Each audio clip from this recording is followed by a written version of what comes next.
வணக்கம், இது Rajapriyan review.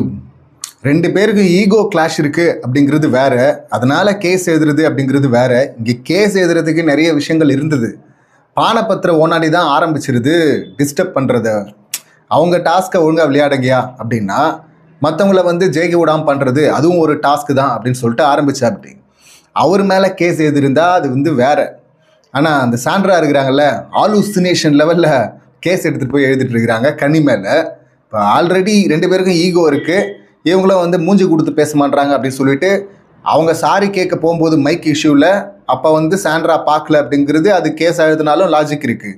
But kitchen ஏரியாவில் இதுக்கப்புறம் சாண்ட்ரா உருட்டுனது வேறு. ஆனால் கிச்சன் ஏரியாவில் பதில் சொல்லிட்டாங்க. ரெண்டு டைலாக் தான் பேசினாங்க. அதில் வினோத் தான் முன்னாடி பேசிட்டு இருந்தார். வினோத்துக்கிட்ட சாண்ட்ரா பேசிட்டு போயிட்டாங்க. அது ஒரு பெரிய கேஸ் இல்லை. அதுக்கு கனி போயிட்டு அழுதுட்டு இருந்தாங்க. ஆக்சுவலி கனி இங்கே அழுது இருந்தாங்கன்னா கனிக்கு செம்ம ஸ்கோர் ஏறி இருக்கும்.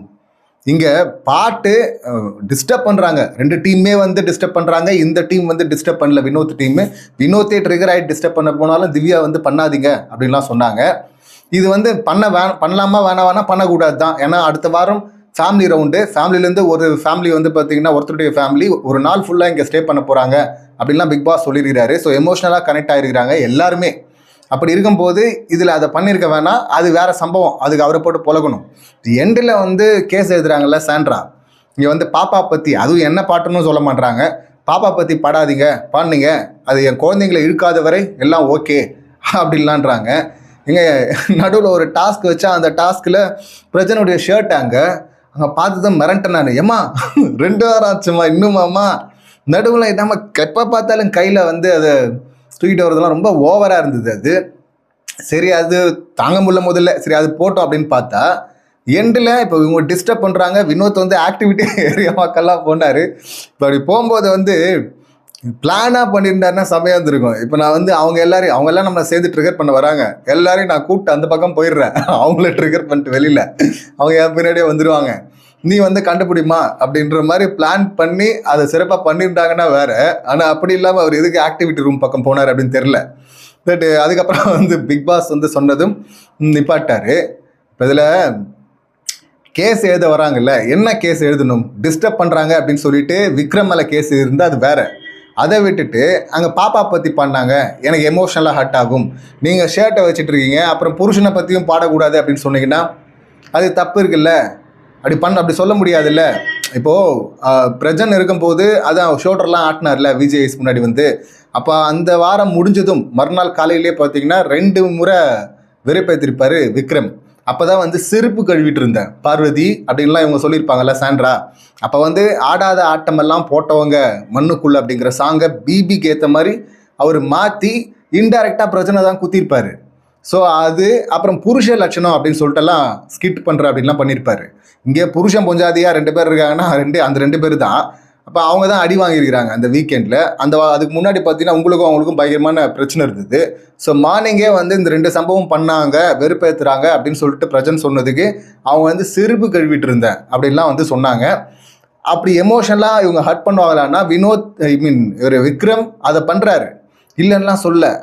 ஆனால் இந்த சாங் பாடுற இடத்துல புருஷனை பற்றி பாட்டாங்க, இல்லை குழந்தைங்களை பற்றி, அதுவும் புருஷனை பற்றின்னா கூட அதுவே தப்பு தான். பட் இருந்தாலும் அது ஏதோ ஷர்ட்டை வச்சு சுற்றிட்டு இருக்காங்களே, ஸோ அதை வச்சு நக்கல் பண்ணுறாங்களா அப்படின்னு கூட பார்க்கலாம் அந்த ஆங்கிளில். பட் குழந்தைகள் அப்படிங்கிற நீங்கள் குழந்தைகளோட எப்படி இங்கே அவங்க கண் வரையில் பார்த்த வரை பார்க்கும்போது நீங்கள் புருஷன் அவருடைய ஷர்ட் தான் வச்சுருக்கீங்க. அப்படி இருக்கும்போது குழந்தைகளை நீங்கள் எமோஷனாக கனெக்ட் ஆகிருக்கிறீங்க, அதனால குழந்தைகளை வச்சு உங்களை குத்துறோம் அப்படின்னு அப்படியெல்லாம் யோசிக்க மாட்டாங்க. ஸோ கேஸை தப்பாக எழுதுறாங்க சாண்ட்ரா. இதுக்கு பேர் ஆலுசினேஷன்மா. நீங்கள் ஈகோ கிளாஷில் நீங்கள் என்ன கேஸ் எழுதினாலும் அது வேறு. இது உங்கள் கற்பனையில் இஷ்டத்துக்கும் எழுதக்கூடாதுல. ஏற்கனவே திவ்யா பிரஜன் இந்த சம்மந்தமாக ஒன்று பண்ணிட்டு இருந்தாங்க. சரி, அதுவும் பண்ணக்கூடாது. அது ஒரு கேஸ் இருக்குது. அது கூட இங்கே ஒரு வாரமாக பேசாமல் இருந்தாங்க. அவங்க பேசிகிட்டு இருந்தாங்க. இவங்க அந்த ட்ரெஸ் எல்லாம் எடுக்க சொன்னாங்க அப்படின்னு சொல்லிட்டு அதனால் இவங்க கற்பனை பண்ணிக்கிட்டாங்க. அதுவும் உச்சம்தான். ஆனாலும் பார்த்தீங்கன்னா அதுலேயே கொஞ்சம் பேஸாக லைட்டாக இருந்தது. இந்த மாதிரி நான் போகணுன்னு ஆசைப்பட்றேன், ஏன்னா எவிக்ஷன்லேயும் என் பேர் தான் சொன்னான் யார் போவாங்கன்னு கேட்கும்போதுன்னு. ஆனால் இதில் சுத்தமாக இல்லையே. இதில் சம்மந்தம் இல்லாமல் கேஸ் எழுது, இது சீப்பு, அசிங்கமாக இருக்குது அப்படின்லாம் கனி சொல்ல. எஸ், இவங்களும் நீங்கள் தான் அசிங்கம், சீப்பு அப்படின்ட்டு இருக்கிறாங்க. அந்த வார்த்தையெல்லாம் சொல்லாமல் இதை கனி வேறு மாதிரி ஹேண்டில் பண்ணி தான் இன்னும் ஸ்கோர் ஏறி இருக்கும். பட் என்ன பண்ணுறது, சீப்பு அசிங்கம் தான்.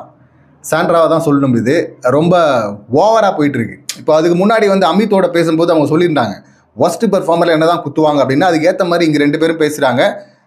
டிஸ்கஷன் நடக்குது பாருங்க ஒஸ்ட்டுக்கு. அதுதானே இங்கே கனியும் விக்ரமும் பண்ணுறது. இவங்க 2 பேரும் இங்கே பண்ணுறாங்கன்னா அந்த டீம் ஃபுல்லாக அது பரவிடும். ஸோ ஒஸ்ட்டில் எப்படியும் குத்த போகிறாங்க அது தெரியுது. அதுக்கான அதை இவங்க முன்னாடியே சென்ஸ் பண்ணுறாங்க. சரி ஏதோ ஒரு வகையில் கேமுக்குள்ளே வராங்களா அப்படின்னு பார்த்தா அந்த மாதிரி அங்கங்கே தான் இந்த கேம் பாயிண்ட் தெரியுது தவிர மற்ற எல்லா நேரமும் ஒன்று ஷர்ட்டை வச்சு சுற்றுறது, இந்த மாதிரி வந்து பொய்யா அலிகேஷனை வைக்கிறது, இது ரொம்ப தப்பாக இருக்குது. இந்த கேம் ரொம்ப ரொம்ப ரொம்ப ரொம்ப ஒஸ்ட்டாக இருக்குது. அது 10% தான் இருக்குது இந்த அவங்க என்ன பேசுவாங்க, இல்லை அவங்க என்ன பண்ணுவாங்க, என்ன நடக்க வாய்ப்பு இருக்குது அப்படிங்கிறது. அதை 90 ஆக்கிட்டு இதை 10 வச்சுக்கிட்டாங்கன்னா ஸ்கோர் ஏறும். ஆனால் இவங்க இனிமே அப்படி மாற்றுவாங்களா அப்படின்னு சொல்லிட்டு தெரியல. அதுக்கு வாய்ப்பே கிடையாது. ஏன்னா இன்னும் வந்து அந்த கோவம் அதிகமாக தான் ஆகிட்டு இருக்கு. வார்த்தையை ஒரு பக்கம் எக்கச்சக்கமாக இவங்களும் வார்த்தையை விடுறாங்க, குழந்தைங்க பார்க்குறாங்க அப்படின்னு சொல்லிட்டு போய் செய்ன்றதுக்கு அழுகுறாங்க. நீங்களும் வார்த்தையை விடுறீங்கள எக்கச்சக்கமாக. இதில் வந்து சைக்கோ லெவலில் அவங்க சொல்லிட்டாங்க ஆல்ரெடி. இதில் கனியும் பார்த்தீங்கன்னா இங்கே அசிங்கமாக இருக்குது அப்படின்லாம் சொல்லியிருக்க வேணாம். பட்டு அவங்களுக்கு கிடைச்ச வாய்ப்பு அது. ஃபேக் அலிகேஷன் வைக்கிறீங்க, இது ரொம்ப தப்பாக இருக்குங்க, என்னங்க இஷ்டத்துக்கும் வில்லத்தனமாக வந்து சித்தரிக்கிறீங்க அப்படின்னாங்கல்ல. எஸ், அது மாறி பண்ணுறீங்க. ஆனால் இந்த இடத்துல பெரிய கேஸு சாண்ட்ரா மேலே தான். அது மொத்த இமேஜை உடச்சிடும்ல. இனிமேல் வந்து நீ எது சொன்னாலும் வந்து இது இஷ்டத்துக்கும் கற்பனையில் உளறிட்டு இருக்குப்பா அப்படிங்கிற மாதிரி தானே.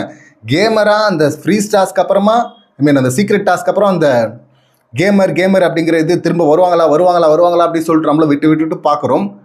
அந்த ப்ரொமோவில் அந்த ஒஸ்ட்டை பற்றி பேசினாங்கல்ல, அதை பார்க்கும்போது ஓகே வந்துட்டாங்கன்னு பார்த்தா சொதப்பிட்டாங்க. ரொம்ப மோசமாக போயிடுச்சு அப்படின்னு தான் சொல்லணும். அடுத்து 2 விஷயம் இருக்குது. அதை பேசணுன்னா பார்வதி கம்ருதன் அங்கே பாத்ரூம் ஏரியாவில் பண்ண லீலைகள். அதுக்கு வந்து காலையில் அழுகுறாங்க, நைட்டு இதில் வந்து நான் கல்யாணம் பண்ணிக்கிறேன்னு சொல்லிட்டு முதல் முறையாக அவர் சொல்லியிருக்கிறாரு. ஏன்னா சம்பவம் அந்த மாதிரி நடந்திருக்கு உள்ள. அதை எபிசோடில் போடுவாங்க அப்படின்னு பார்த்தா போடல. போன வாரம் வந்து அந்த ஆக்டிவிட்டி ஏரியாவில் நடந்தது போட்டாங்க, அதையே கேட்கல விஜேஎஸ். அப்படி இருக்கும்போது இது கேட்க போகிறாரு. அதை கேட்கும்போது கூட என்ன சொன்னார், இது கேமராவில் தெரியாத இடத்துல போய் என்ன வேலை செஞ்சுட்டு இருந்தேன் அப்படின்னாரு. இப்போ அதே வேலை தான், ஆனால் அதை மீன் பண்ணி அவர் சொல்ல. பட் நமக்கு அதுதானே அது மீன் ஆச்சு. அது உள்ளே இருக்கிற அவங்களுக்கும் குத்தி இருக்கும். அதை தாண்டி இன்னொரு சம்பவம் பண்ணிட்டாங்கல்ல, எக்ஸ்ட்ரீமாக போயிட்டாங்க. இப்போ வந்து அம்மா நினைப்பாங்கோ, அவங்க என்ன நினைப்பாங்க அப்படின்னு சொல்லிட்டு ஃபீல் பண்ணுற மாதிரி எமோஷனை கண்ட்ரோல் பண்ண முடியல. அந்த நைட்டு பிக் பாஸ் கிட்ட பேசினாங்களே, அதை போடுவாங்க அப்படின்னு சொல்லிட்டு பார்த்தேன். ஆனால் அதை போடலை.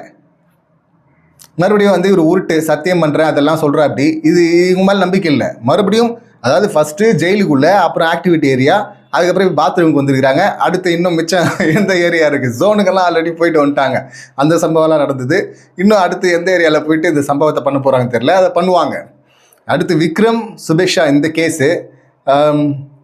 இதில் வந்து விக்ரம் அந்த பிளே தான் பண்ணுறாரு. ஆக்சுவலி இதை பற்றி தனியாக பேசுகிறேன்.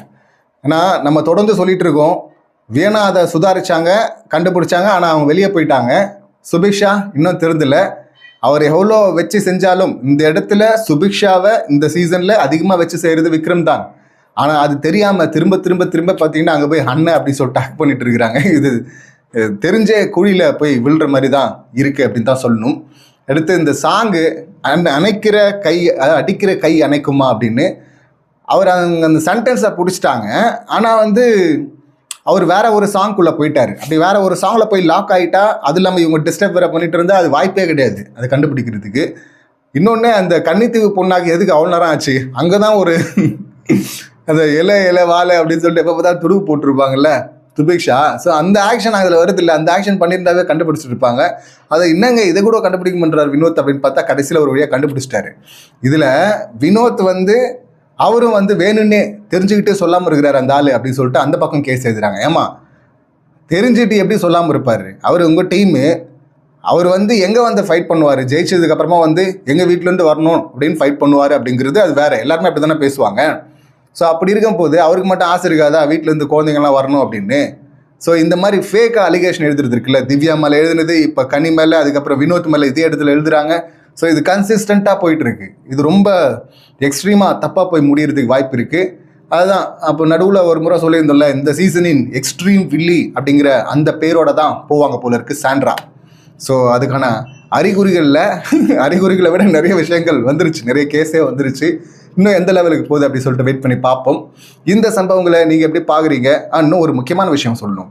இந்த பார்வதிக்கு வந்து பார்வதி டீம் தான் ஜெயிக்கணும் அப்படிங்கிறது பிளான் ஆஃப் பிக் பாஸ் அப்படின்னு சொல்லிட்டு ஒரு டவுட்டும் இருக்குது. ஏன்னா மற்ற சாங்கு இப்போது இவங்கள ஸ்டாப் பண்ணது வினோத் டீமே அவங்க கிடையாது. அதை டிஸ்டர்ப் பண்ணுறது அது வேற.